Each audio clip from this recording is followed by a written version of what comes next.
목장에서 탈출한 암사자는 20살가량으로 추정됩니다. 국제멸종위기종 2급인 이 사자가 언제 어디서 반입됐는지 환경당국도 알지 못합니다. 당초 암수사자 한 쌍이 경북 봉화군 목장에 있었는데 지난 2008년 고령군의 목장으로 옮겨졌고 이 가운데 수사자는 지난 2016년 폐사했다는 것이 확인 가능한 기록의 전부입니다.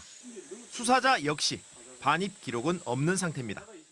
암수사자 모두 국제적 멸종 위기종으로 관리해야 하는 법령 시행 이전에 우리나라로 반입됐기 때문입니다. 예전 같은 경우에는 그런 용도나 이런 것들이 명확하지 않게 이렇게 관리를 됐었던 적이 있대요. 이제 예전에. 탈출한 사자는 사육하는 주인이 최소 2차례 바뀌었고 현재 고령군 목장 주인은 이전 사육자로부터 사자를 넘겨받았지만 환경당국에는 양도 양수 신고를 하지 않았습니다. 저희도 어떻게 해결할 수가 없어서 그냥 보호하는 차원에서 지금 있는 거지 뭐 이걸 키우겠다고 키운 게 아니고 어떻게 처리할 수가 없었어요. 탈출한 사자의 전 주인은 지난 2019년 봉화군에서 사자 4마리를 더 사육했던 것으로 알려졌습니다. 사자 여러 마리를 사육한 이유는 확인되지 않았는데 해당 지자체는 이런 사실도 모르고 있습니다. 맹수 관리가 사실상 사각지대에 놓인 겁니다.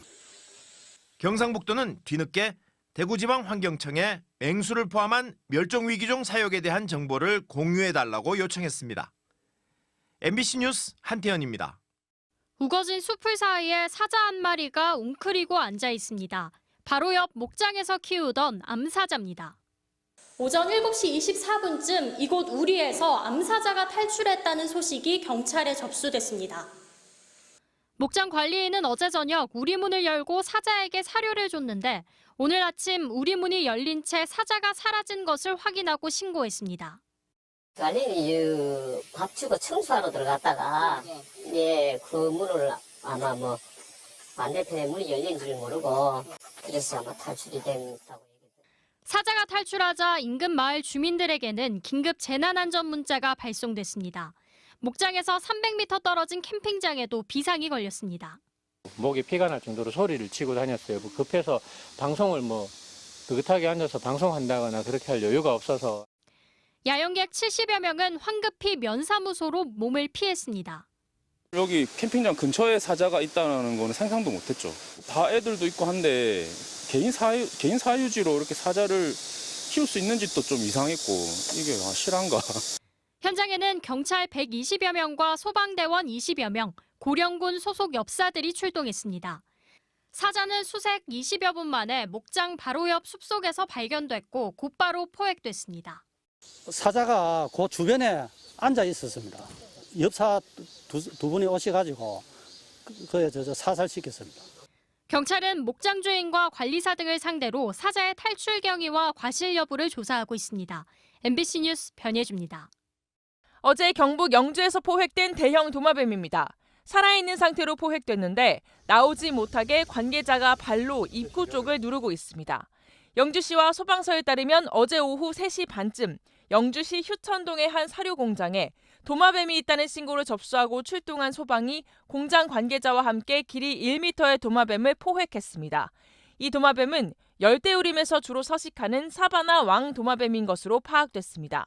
한국의 야생에선 살지 않는 것으로 알려진 이 도마뱀이 어떻게 해당 공장에 들어온 것인지는 파악되지 않았습니다.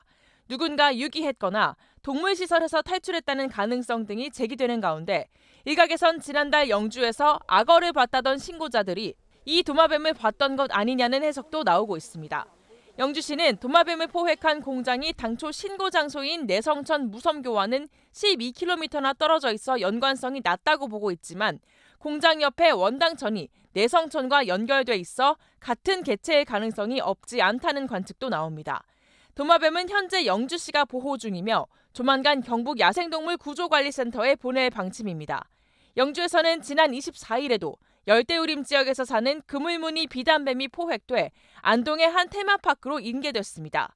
당시 비단뱀은 영주시 적서동의 한 공장에 반입된 수출입 컨테이너에서 발견됐으며 길이 1.5m, 무게 400g 정도의 새끼뱀으로 추정됐습니다. 야생동물 전문가들은 열대우림에 있던 뱀이 컨테이너로 들어가 국내에 들어온 것으로 추정하고 있습니다. 소방 관계자는 외래종 동물이나 파충류를 보면 섣불리 접근하지 말고 즉시 119로 신고해달라고 당부했습니다.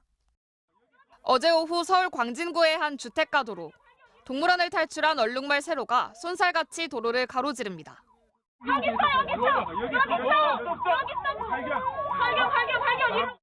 딱히 말썽을 부리진 않았지만 세로의 방황은 마취제를 맞고 3시간 반 만에 끝났습니다. 서울 어린이대공원에서 지내고 있는 4살 난 수컷 얼룩말. 넘어진 거 보고 조금 좀 마음이 안 좋았거든요. 그래서 조금 뭐 잘 들어갔으려나 해갖고 얼마나 또 나가서 놀고 싶겠어요. 세로는 어떻게 우리를 탈출했을까? 집으로 돌아온 세로를 찾아 동물원으로 가봤습니다. 350kg 덩치의 세로가 부순 나무 울타리의 보수 작업이 한창입니다. 하지만 얼룩말은 보이지 않았습니다. 얼룩말 세로가 탈출한 방사장입니다. 현재는 뒤편 내실에서 사육사들이 세로를 돌보고 있습니다. 직원들은 세로가 무언가에 놀라 울타리 바깥으로 뛰쳐나갔다고 합니다. 정말 번개같이 달렸습니다. 그렇기 때문에 무전을 함과 동시에 전 직원이 달렸지만 이 친구의 속력을 저희가 따라잡을 수가 없었습니다. 현재 세로는 다리에 찰과상만 입었을 뿐 큰 상처 없이 돌아와 쉬고 있습니다. 세로, 괜찮아? 세로야. 지난해부터 부쩍 외로움을 탔다고 사육사들은 말합니다. 2019년 동물원에서 태어났지만 2년 뒤 엄마 루루에 이어 작년엔 아빠 가로를 차례로 잃었습니다. 졸지에 고아가 되면서 밤이 돼도 잠자리로 쓰는 내실에 들어가길 거부하는가 하면 이웃인 캥거루와 다툼을 벌이는 장면이 포착되기도 했습니다. 우리 사람도 그렇지만 당연히 외로움이라는 감정은 당연히 느낄 수밖에 없는 거죠. 딱한 사연을 접한 시민들은 세로의 동영상에 건강하라 잘 지내라는 응원의 댓글을 달고 있습니다. 동물원 측은 혼자 지내는 세로에게 내년에 암컷짝을 만들어주는 한편 1.3m 울타리를 더 높이는 등 안전대책도 마련하기로 했습니다. MBC 뉴스 재은유입니다.